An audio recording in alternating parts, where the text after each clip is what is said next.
I'll never forget the look on Karen Peton's face when the truth finally caught up with her. That priceless moment when she realized she had just summoned police on a regulatory attorney. The smug self-satisfaction that clung to her like a perfume evaporated in an instant, melting from her face the way ice cream disappears on hot asphalt. But I'm getting ahead of myself. To understand how one woman's obsession with power ultimately led to the complete collapse of an entire HOA, we need to start at the very beginning. The moving truck had barely rolled to a stop in front of my daughter Emily's new townhouse when I first saw her. Karen stood across the street like a sentry on her carefully manicured lawn, arms crossed, lips puckered as if she had just bitten into something sour. She was dressed in a neon pink tracksuit and expensive-looking sandals, the kind of outfit that screamed more about being seen than being comfortable. I had driven 4 hours to help Emily move into her first home, a milestone she'd been working toward for years. But before we even had the chance to unlatch the truck's rear door, trouble marched toward us in the form of Karen Peton, self-proclaimed guardian of Oakwood Commons. "Excuse me," she barked, her voice sharp enough to strip paint from a wall. "You can't park that vehicle here without the proper permits from the HOA board." Emily, ever polite, stepped forward with a bright smile. She extended her hand in greeting. "Hi, I'm Emily Dawson. I just closed on Unit 47 yesterday." Karen glanced at the hand, as though Emily had offered her a dead rat. She didn't shake it. Instead, she sniffed and said, "I don't care who you are. That truck violates our community standards. Authorization forms must be filed at least 72 hours in advance for any commercial vehicle." I set down the box I was carrying and kept my tone level. "We're just unloading some furniture and boxes. A couple of hours and we'll be done." That only seemed to fuel her performance. Out came the phone, her manicured fingers flying as she snapped picture after picture. "Illegal activity in progress," she muttered loudly enough for the neighbors to hear. "Unapproved commercial vehicle. Potential damage to common areas." She narrated each click like she was the star witness at a trial. I could see Emily's excitement about her new home fading with each flash. Her smile wavered. "Ma'am, I live here now. This is just my dad helping me move in." Karen narrowed her eyes until they were little more than slits.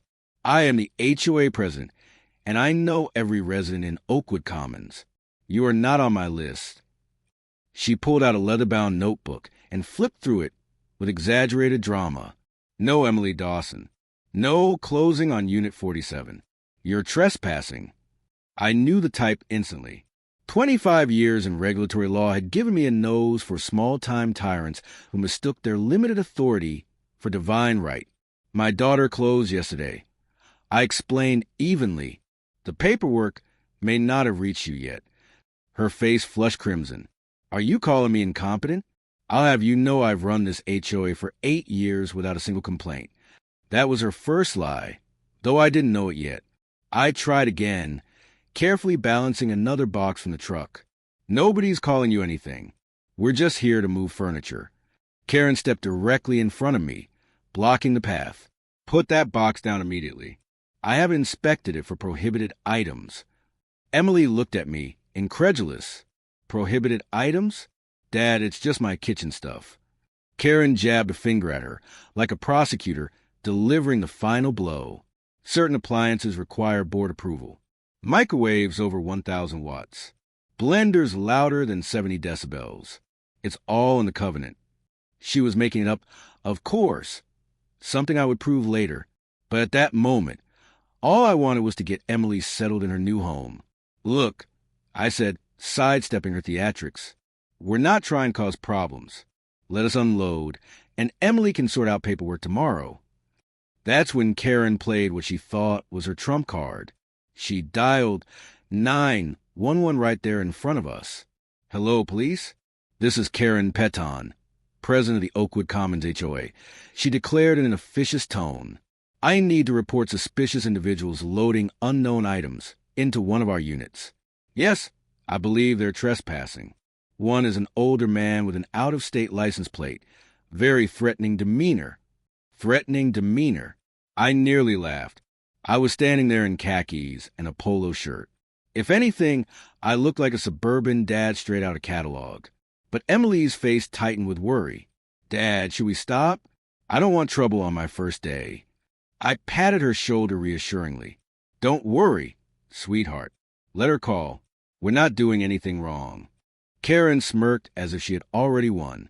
The police take HOA violations very seriously in this town. I play golf with the chief every Sunday. Another lie, though she didn't blink while telling it. For the next 10 minutes, she stood guard by the moving truck, preventing us from unloading anything else.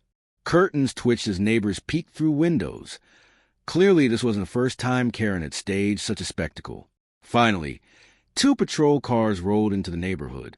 Karen practically skipped toward them, gesturing wildly as she launched into a frantic retelling of events.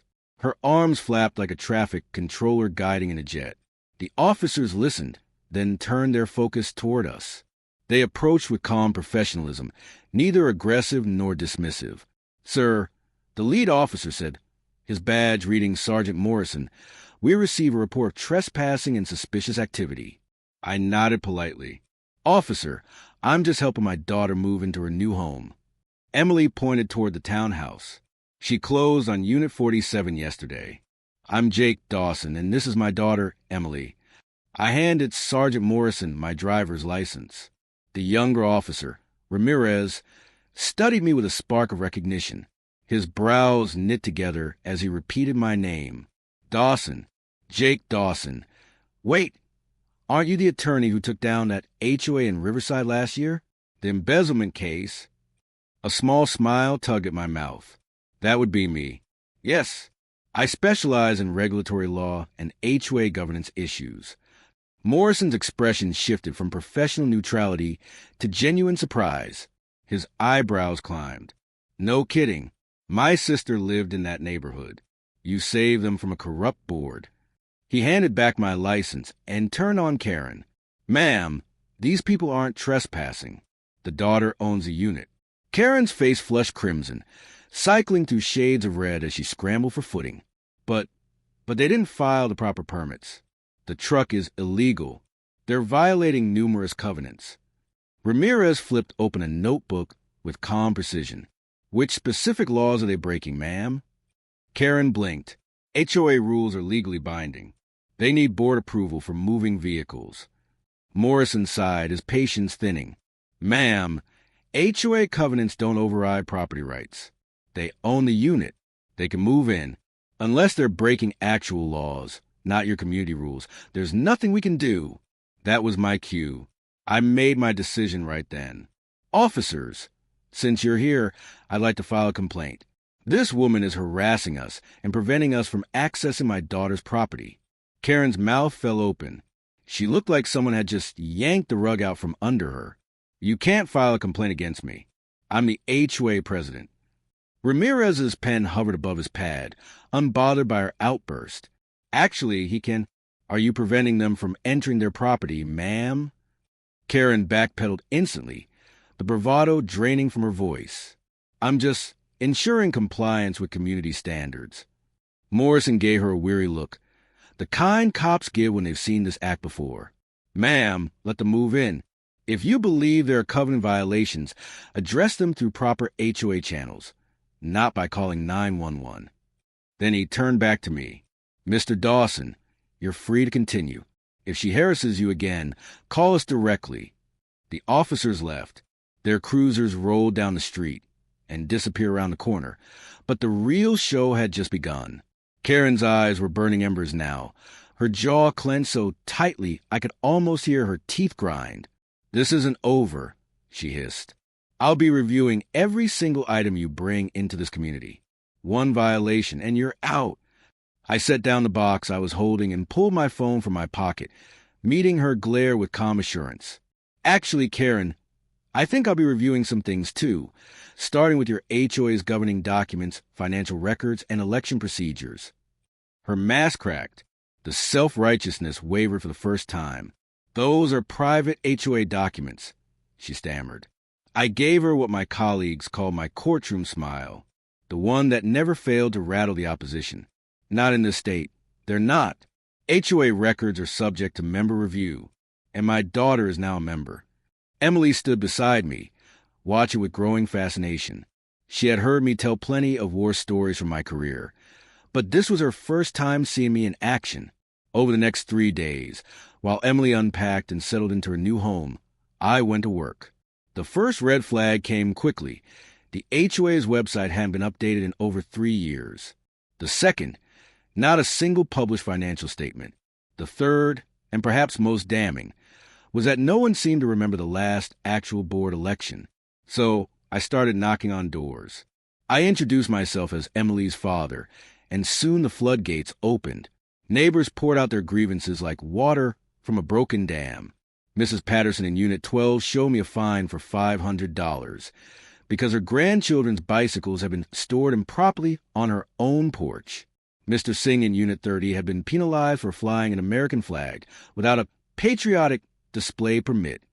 The Johnsons in Unit 19 had paid a $1,000 emergency assessment, yet no one could point to a single improvement that came from it.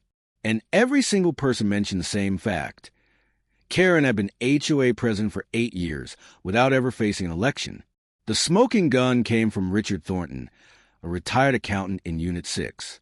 We sat in his kitchen over coffee while he explained. "I tried to review the books 2 years ago," Richard said, shaking his head. "Karen told me they were being audited. Then she said they were at the accountant. Then she just stopped returning my calls." He pulled a folder from his cabinet, thick with notes and receipts. So I started keeping track of what I could. The numbers don't add up. I spent hours combing through his documentation. The evidence was devastating. Missing funds, suspicious transfers, and worst of all, no record of legitimate election since 2016. Karen had simply installed herself as president after the old board resigned and had been ruling unchecked ever since. By the end of the week, I had enough ammunition to dismantle a small government, but I didn't strike immediately. Timing mattered. The opportunity came soon enough. Emily received a violation notice taped to her door. Her crime? Unauthorized window treatments. Her curtains, apparently, were the wrong shade of white. That's when I made my move. I called for an emergency HOA meeting. The community center was packed to the brim. Word had clearly spread that someone had finally dared to challenge Karen. The usual air of tension hung over the room like a storm cloud, but what caught my eye immediately was Karen herself. She sat at the board table alone, her usual cronies conspicuously absent, leaving her isolated and exposed. I stood and set down a stack of documents with a satisfying thud. The room quieted almost immediately. These papers contained 8 years' worth of HOA financial records, bylaws, and election histories, enough to make any seasoned tyrant squirm. I will begin the audit of Oakwood Commons financial and governance records of the past 8 years, I announced. Karen slammed a gavel. She had brought herself onto the table. "Out of order. Only board members can make motions," she screeched. I smiled, calm and deliberate. "Actually, Karen, according to your own bylaws, which I have here, any member in good standing may propose motions at an open meeting. Page 47, Section 3. She scrambled for her own copy of the bylaws, fumbling like a student unprepared for an exam, clearly unfamiliar with her own rules. The room murmured as I continued. Furthermore, I moved for immediate board elections, since there haven't been any since 2016. A ripple of astonishment ran through the crowd. "Impossible," Karen shouted. "I've been duly elected every year." "By whom?" I asked, holding up more documents.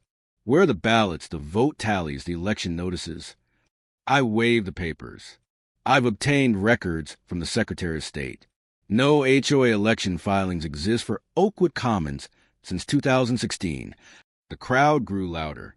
Shouts of disbelief and murmurs of "finally" filled the room. Karen tried another excuse. Elections were suspended due to lack of interest. I pressed on, relentless. I also moved to review all fines and assessments levied in the past 5 years. Under state law, HOA fines must follow very specific procedures: public hearings, written notices, and proper appeals processes. "Karen, where are those records?" Her face shifted from red to pale, her voice faltering. "Those are confidential HOA matters." I pulled out the statute. Wrong again.